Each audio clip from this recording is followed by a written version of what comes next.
राधे राधे महाराज जी।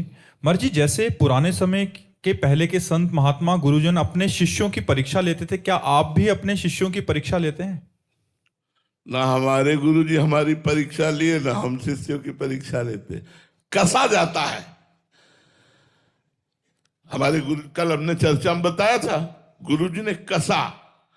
जैसे गाड़ी रफ्तार से दौड़ानी हो तो उसको पूरा चेक किया जाता है कि कहीं कोई पुर्जा ढीला तो नहीं है, तो ऊपर चढ़ाई। भगवान का मार्ग ऊर्ध्वगामी है और विषयों का मार्ग अधोगामी है। ऊर्ध्वमूल मधा शाखा मस्तम प्राहुरभ्यम, भगवान ने गीता में कहा है। तो ये गाड़ी ऊर्ध्वगामी है, तो उससे गुरुजन उसको कसते हैं। उस कसाई को आप परीक्षा समझ लीजिए या कुछ भी। जैसे जैसे वो परमार्थ पे बढ़ते जाते हैं, वैसे वैसे वो उनको कस करके भगवान के योग्य बना देते हैं। अब परीक्षा शब्द तो मुझे कम समझ में आता है।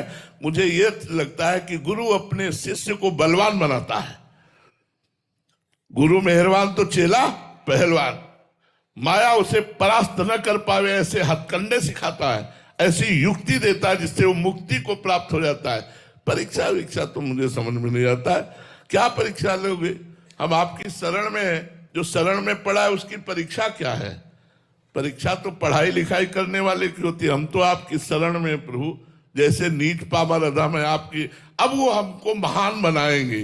अब महान बनाने के लिए हमें कसेंगे, वो हमें तपाएंगे, वो हमको कष्ट देंगे। कष्ट देकर वो हमको महान बनाएंगे। इसलिए परीक्षा तो नहीं, पर गुरु कृपा करके अपने शिष्य को कष्टप्रद जीवन देकर महान बनाता है।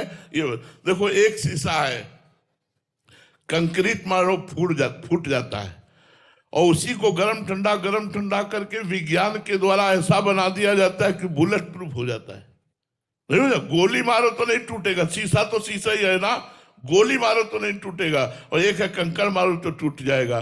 तो गुरु अपने शिष्य को बुलेट प्रूफ बना देता है कि माया की हर चाल फेल हो जाए, हमारे शिष्य को माया परास्त न कर पावे। अब इसे आप परीक्षा मान लो, या कसावट समझ लो, या कृपा मान लो।